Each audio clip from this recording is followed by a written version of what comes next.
Hello दोस्तों, स्वागत है आपका हमारे चैनल एसएम स्टडी गुरु पर।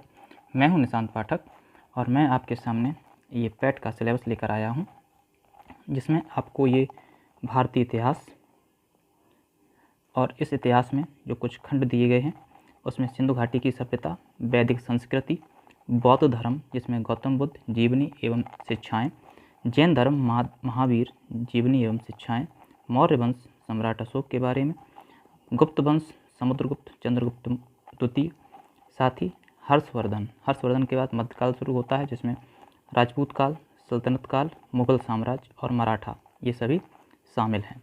इसके बाद ब्रिटिश राज का अभ्युदय एवं प्रथम स्वतंत्रता संग्राम, साथ ही ब्रिटिश राज का सामाजिक आर्थिक प्रभाव, ये पूरा सिलेबस आपका हिस्ट्री का है। इसके बाद जो मेन सब्जेक्ट है वह है भारतीय राष्ट्रीय आंदोलन, जिसके पूरे 5 क्वेश्चन हैं। इसमें स्वाधीनता आंदोलन के प्रारंभिक वर्ष, स्वदेशी तथा सविनय अवज्ञा आंदोलन, महात्मा गांधी तथा अन्य नेताओं की भूमिका, क्रांतिकारी आंदोलन तथा उग्र राष्ट्रवाद का उदय, विधायी संशोधन तथा ब्रिटिश ईस्ट इंडिया एक्ट 1935, ये हम पॉलिटी में भी पढ़ेंगे। ठीक है। नेक्स्ट, भारत छोड़ो आंदोलन, आज़ाद हिंद फौज तथा नेताजी सुभाष चंद्र बोस के बारे में यहाँ पर पढ़ेंगे। नेक्स्ट जो हमारा सब्जेक्ट होगा वह होगा भूगोल या जियोग्राफी। इसमें भारत एवं विश्व का भौतिक भूगोल, नदियाँ, नदियों की घाटी, भूजल संसाधन, पर्वत पहाड़ियाँ तथा हिमनद, मरुस्थल और शुष्क क्षेत्र, वन, खनिज संसाधन विशेषकर भारत के परिप्रेक्ष्य में। नेक्स्ट टॉपिक होगा वो भारत एवं विश्व का राजनीतिक भूगोल, जलवायु तथा मौसम, टाइम जोन, जनसांख्यिकी परिवर्तन तथा प्रवास, ये हमारे जियोग्राफी में शामिल होंगे। नेक्स्ट जो हमारा सब्जेक्ट होगा वह होगा भारतीय अर्थव्यवस्था। इसमें कौन से टॉपिक्स शामिल किए गए हैं, उसमें भारतीय अर्थव्यवस्था 1947 से लेकर 1951 तक। नेक्स्ट जो हमारा टॉपिक होगा इसी में शामिल योजना आयोग तथा पंचवर्षीय योजनाएं, मिश्रित अर्थव्यवस्था का विकास, निजी एवं सार्वजनिक क्षेत्र। नेक्स्ट जो होगा वह होगा हरित क्रांति से संबंधित, दुग्ध विकास एवं ऑपरेशन फ्लड, बैंकों का राष्ट्रीयकरण तथा सुधार। नेक्स्ट जो टॉपिक होगा वह होगा वर्ष 1991 में आर्थिक सुधार तथा उसके बाद की अर्थव्यवस्था। नेक्स्ट 2014 के पश्चात आर्थिक सुधार, जिसमें कृषि सुधार, ढांचागत सुधार, श्रम सुधार, आर्थिक सुधार, जीएसटी शामिल होंगे। नेक्स्ट जो हमारा सब्जेक्ट होगा वह होगा भारतीय संविधान एवं लोक प्रशासन, जिसमें भारतीय संविधान की मुख्य विशेषताएं, राज्य के नीति निर्देशक सिद्धांत, मौलिक अधिकार एवं कर्तव्य, संसदीय प्रणाली, संघीय प्रणाली, संघ एवं केंद्र शासित प्रदेश, केंद्र राज्य संबंध और न्यायिक ढांचा, सर्वोच्च न्यायालय और उच्च न्यायालय को शामिल किया गया है। साथ ही जिला प्रशासन एवं स्थानीय निकाय तथा पंचायती राज संस्थाएं, यानी 73वां और 74वां संविधान संशोधन भी हमें पढ़ना है। तो इतना पूरा सिलेबस मैं आप लोगों का इस टारगेट बैच में कंप्लीट करवाऊंगा और मैं पिछले 3 साल से ऑफलाइन क्लास पढ़ा रहा हूं। तो अब जो हम शुरू करेंगे वह शुरुआत होगी भारतीय इतिहास से। ठीक है, तो चलिए आगे बढ़ते हैं। हेलो दोस्तों, स्वागत है आपका हमारे टारगेट बैच में। और यह target batch UP PAT exam 2022 के लिए है। और यहाँ पर पैट के सिलेबस से संबंधित सभी वीडियो आपको फ्री में प्रोवाइड करवाए जाएंगे, जहाँ की PDF आप वीडियो के डिस्क्रिप्शन में जाकर डाउनलोड कर सकते हैं, वो भी फ्री ऑफ कॉस्ट में। ठीक है, तो GS से संबंधित जितने भी विषय होंगे वो सभी खंडवार चर्चा यहाँ पर की जाएगी। तो यहाँ पर जो पहला विषय है वह है इतिहास, और इतिहास में भी पार्ट 1 जिसमें सिंधु घाटी सभ्यता को शामिल किया गया है। तो हमारी आज की चर्चा इसी सिंधु घाटी सभ्यता से संबंधित होगी, जहाँ वीडियो के एंड में हम कुछ क्वेश्चंस को डिस्कस करेंगे। तो चलिए आगे बढ़ते हैं। तो यहाँ पर हम देख सकते हैं ये सिंधु घाटी के कुछ शहर हैं, जैसे मोहनजोदड़ो, हड़प्पा, राखीगढ़ी, यहाँ पर हम ये धौलावीरा देख सकते हैं, लोथल देख सकते हैं। तो चलिए आगे बढ़ते हैं और पहले पॉइंट की चर्चा करते हैं। सिंधु घाटी की सभ्यता और हड़प्पा सभ्यता की खोज वर्ष 1921 में भारतीय पुरातत्व सर्वेक्षण विभाग के महानिदेशक सर जॉन मार्शल के निर्देशन में राय बहादुर दयाराम साहनी ने की थी। तो सिंधु सभ्यता, हड़प्पा सभ्यता, इसकी खोज किसने की थी? राय बहादुर दयाराम साहनी ने कब की थी? 1921 में। किसके निर्देशन में की थी? जो भारतीय पुरातत्व सर्वेक्षण विभाग के महानिदेशक थे जिनका नाम क्या था? सर जॉन मार्शल के निर्देशन में। तो सिंधु सभ्यता क्योंकि यह सिंधु नदी के किनारे पर बसी। हड़प्पा सभ्यता क्योंकि सबसे पहले इसी नगर की खुदाई की गई जिससे पता चला कि यहाँ पर एक सभ्यता थी। नेक्स्ट, हड़प्पा पाकिस्तान के पंजाब प्रांत के मांटगोमरी जिले, जिसे वर्तमान में साहिवाल जिला कहा जाता है, में स्थित है, जबकि मोहनजोदड़ो सिंध के लरकाना जिले में स्थित है। नेक्स्ट, पिग्गट ने हड़प्पा और मोहनजोदड़ो को एक विस्तृत साम्राज्य की जुड़वां राजधानियां कहा है। किसने? पिग्गट ने। किसे? हड़प्पा और मोहनजोदड़ो को क्या कहा है? एक विस्तृत साम्राज्य की जुड़वां राजधानियां। नेक्स्ट हम बात करते हैं, अब तक इस सभ्यता के अवशेष पाकिस्तान में पंजाब, सिंध, बलूचिस्तान और भारत में पंजाब, गुजरात, राजस्थान, हरियाणा, पश्चिमी उत्तर प्रदेश, जम्मू कश्मीर, पश्चिमी महाराष्ट्र के भागों में पाए जा चुके हैं। ठीक है, तो हम यहाँ पर देख सकते हैं कि हड़प्पा सभ्यता के अवशेष कहाँ कहाँ पर मिले हैं। नेक्स्ट, इस सभ्यता का सर्वाधिक पश्चिमी पुरास्थल सुतकागेंडोर, ये कहाँ पर है? बलूचिस्तान। पूर्वी पुरास्थल आलमगीरपुर, पश्चिमी उत्तर प्रदेश। उत्तरी पुरास्थल मांडा, जम्मू कश्मीर। यहाँ पर ये हमें याद रखना है, मांडा कहाँ पर है? जम्मू कश्मीर। तथा दक्षिणी पुरास्थल दैमाबाद, महाराष्ट्र में है। तो यहाँ पर हम देख सकते हैं कि पश्चिमी पुरास्थल कहाँ पर है, पूर्वी कहाँ है, उत्तरी कहाँ है और दक्षिणी कहाँ है। नेक्स्ट, सिंधु घाटी के जिन नगरों की खुदाई की गई है उन्हें निम्नलिखित वर्गों में वर्गीकृत किया जा सकता है, जिनमें पहला केंद्रीय नगर, दूसरा तटीय और पत्तन नगर और तीसरा अन्य नगर और कस्बे। जैसे पहला केंद्रीय नगर है, दूसरा तटीय नगर है और या पत्तन नगर है और तीसरा अन्य नगर और कस्बों में इसे वर्गीकृत किया जाता है। नेक्स्ट पॉइंट, सिंधी भाषा में मोहनजोदड़ो का शाब्दिक अर्थ मृतकों का टीला है। तो मृतकों का टीला किसे कहा गया? मोहनजोदड़ो। किस भाषा में? सिंधी भाषा में। नेक्स्ट पॉइंट, मोहनजोदड़ो का सर्वाधिक उल्लेखनीय स्मारक बृहद स्नानागार है। क्या है? बृहद स्नानागार। ये कहाँ मिला? मोहनजोदड़ो में। नेक्स्ट, इसकी लंबाई, किसकी? इस बृहद स्नानागार की लंबाई उत्तर से दक्षिण की ओर लगभग 55 मीटर और चौड़ाई पूरब से पश्चिम दिशा की ओर लगभग 33 मीटर है। कितनी चौड़ाई है? 33 मीटर। तथा इसके मध्य निर्मित स्नान कुंड की लंबाई कितनी है? 11.8 मीटर, चौड़ाई 7.01 मीटर और गहराई 2.43 मीटर है। किसकी? इसी विशाल स्नानागार की, जो कहाँ पर मिला? मोहनजोदड़ो में। जबकि यह विशाल स्नानागार धर्मानुष्ठान संबंधी स्नान के लिए था। नेक्स्ट, मोहनजोदड़ो की प्रमुख विशेषता उसकी सड़कें थीं। मुख्य सड़क 9.15 मीटर चौड़ी थी जिसे राजपथ कहा जाता था। ये कहाँ मिला है? मोहनजोदड़ो में। सड़कें सीधी दिशा में एक दूसरे को समकोण पर काटती हुई नगर को अनेक वर्गाकार अथवा चतुर्भुजाकार खंडों में विभाजित करती थीं। कहाँ पर? मोहनजोदड़ो में। नेक्स्ट हम बात करते हैं, लोथल में गढ़ी तथा नगर दोनों एक रक्षा प्राचीर से घिरे हैं। मतलब प्राचीर का मतलब चारों तरफ दीवार बना दी जाती है, वही प्राचीर। इसकी सबसे प्रमुख विशेषता जहाज़ों की गोदी या डॉकयार्ड है, जिसे क्या कहा जाता है हिंदी में? बंदरगाह। बंदरगाह कहाँ पर? लोथल में।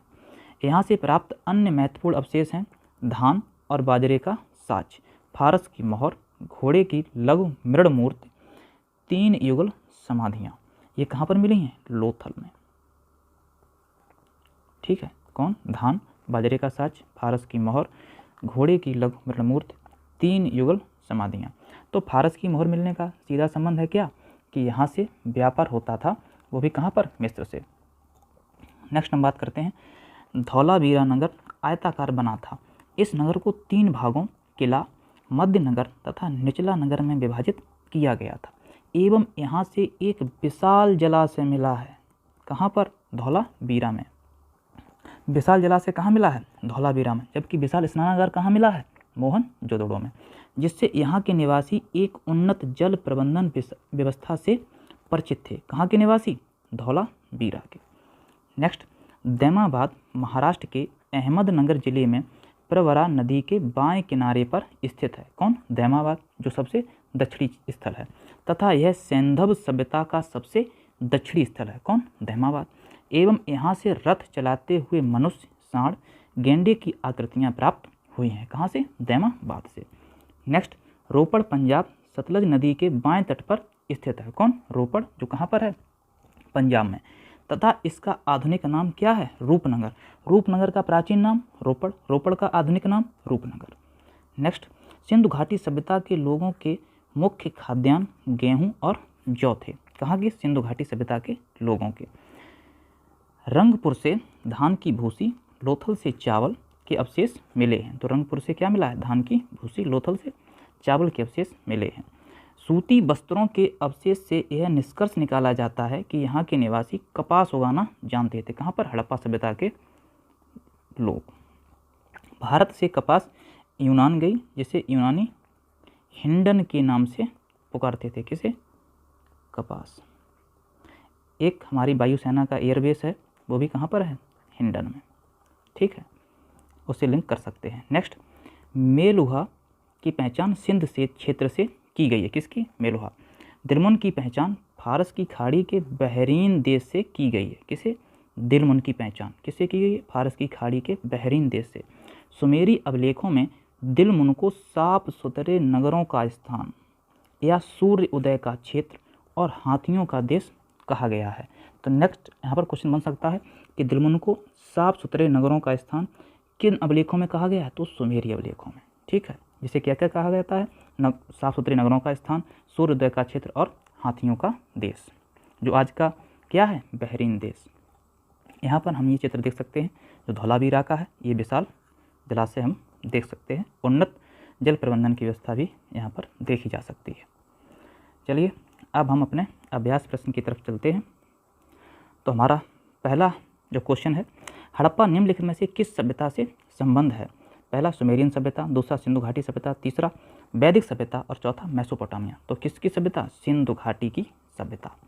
नेक्स्ट, सिंधु सभ्यता संबंधित है प्राग ऐतिहासिक युग से, ऐतिहासिक युग से, आद्य ऐतिहासिक युग से, उत्तर ऐतिहासिक युग से। तो कहाँ से? आद्य ऐतिहासिक युग से। क्यों?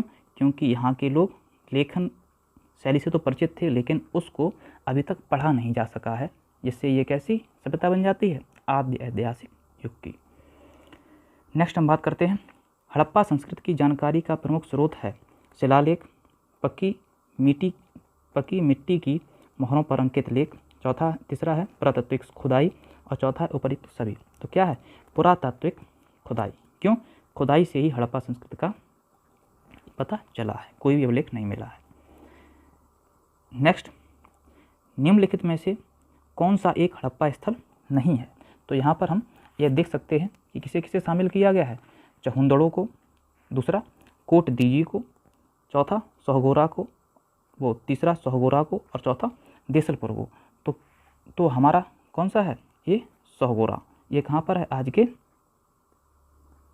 गोरखपुर में। ठीक है, आगे हम नेक्स्ट पॉइंट की बात करते हैं। एक जुते हुए खेत की खोज की गई। कहाँ से? मोहनजोदड़ो में, कालीबंगा में, हड़प्पा में, लोथल में। कहाँ पर? कालीबंगा में। यह कहाँ पर है? ये राजस्थान के हनुमानगढ़ जिले में है। नेक्स्ट हम बात करते हैं, सैंधव सभ्यता का महान स्नानागार कहाँ से प्राप्त हुआ है? अभी हमने चर्चा की, कहाँ से? मोहनजोदड़ो से। नेक्स्ट, विशाल स्नानागार किस पुरातत्व स्थल में पाया गया है? कहाँ पर? मोहनजोदड़ो में। ये तो रिपीट क्वेश्चन है। नेक्स्ट, मोहनजोदड़ो निम्नलिखित में से कहाँ पर स्थित है? भारत के गुजरात राज्य में, पाकिस्तान के सिंध प्रांत में, भारत के पंजाब राज्य में, अफगानिस्तान में। तो कहाँ पर? पाकिस्तान के सिंध प्रांत में। नेक्स्ट, सिंधु घाटी सभ्यता का कौन सा स्थान अब पाकिस्तान में है? तो कहाँ पर? हड़प्पा। ये कहाँ पर? पाकिस्तान। आलमगीरपुर उत्तर प्रदेश में, लोथल गुजरात में, कालीबंगा अभी बताया राजस्थान के हनुमानगढ़ जिले में। नेक्स्ट पॉइंट, रंगपुर जहाँ हड़प्पा की समकालीन सभ्यता थी है कहाँ पर है? ये है सौराष्ट्र में। कौन? रंगपुर। नेक्स्ट हम बात करते हैं, वह हड़प्पी नगर जिसका प्रतिनिधित्व लोथल का पुरातत्व स्थल करता है किस नदी पर स्थित है? भोगवा नदी। नेक्स्ट हम बात करते हैं, हड़प्पा सभ्यता स्थल लोथल स्थित है कहाँ पर? गुजरात में। खंबात की खाड़ी में कौन सा बंदरगाह स्थित है? लोथल। नेक्स्ट हम बात करते हैं, सिंधु घाटी सभ्यता का पत्तन नगर था कौन? लोथल। ये कहाँ? खंबात की खाड़ी में। नेक्स्ट हम बात, निम्नलिखित में से कौन सा सिंधु घाटी सभ्यता से संबंधित स्थल नहीं है? कालीबंगन, रोपड़, लोथल, पाटलिपुत्र। तो क्या है इसका आंसर? पाटलिपुत्र। क्यों? क्योंकि यह है वर्तमान की क्या है? पटना। यह माँ जनपदों में से शामिल किया गया है। नेक्स्ट, भारत में हड़प्पा का वृहद स्थल है कहाँ पर? ये राखीगढ़ी। ये कहाँ पर है? हरियाणा। ठीक है, ये वृहद स्थल है। नेक्स्ट, सिंधु घाटी के लोग पूजा करते थे किसकी? पशुपति की, इंद्र और वरुण की, ब्रह्मा की, विष्णु की, तो किसकी? पशुपति की। इसके चारों ओर आपको पशु दिखेंगे। नेक्स्ट, निम्नलिखित में से कौन हड़प्पा और मोहनजोदड़ो के उत्खनन से संबंधित नहीं थे? तो कौन? B.A. स्मिथ। क्यों? क्योंकि ये एक इतिहासकार हैं। ठीक। नेक्स्ट पॉइंट, निम्नलिखित में से कौन सा स्थल घग्गर और उसकी सहायक नदियों की घाटी में स्थित है? तो यहाँ पर कौन सा? पहला ऑप्शन आलमगीरपुर, दूसरा मोहनजोदड़ो, तीसरा लोथल और चौथा बनावली। तो कौन सा? यहाँ पर ये बनावली, जो कहाँ पर है? हरियाणा में। ठीक है। नेक्स्ट, वस्त्रों के लिए कपास की खेती का आरंभ सबसे पहले किया गया था कहाँ पर? मिस्र में, मेसोपोटामिया में, मध्य अमेरिका में, भारत में। तो अभी हमने पढ़ा क्या? भारत में, जिसे यूनान भेजा गया और यूनानी से किसके नाम से जानते थे? हिंडन। ठीक है। नेक्स्ट क्वेश्चन ये आप लोगों के लिए है, निम्नलिखित में से किस पशु का अंकन हड़प्पा संस्कृति की मोहरों पर नहीं मिलता है? तो पहला बैल, दूसरा घोड़ा, तीसरा हाथी, चौथा भेड़। इसका उत्तर आप कमेंट करके दे सकते हैं। साथ ही साथ हमें बता सकते हैं कि हमारी वीडियो आपको कैसी लगी और इसे लाइक, शेयर एवं कमेंट कर सकते हैं। हमारी वीडियो देखने के लिए बहुत बहुत धन्यवाद। आपका दिन शुभ हो।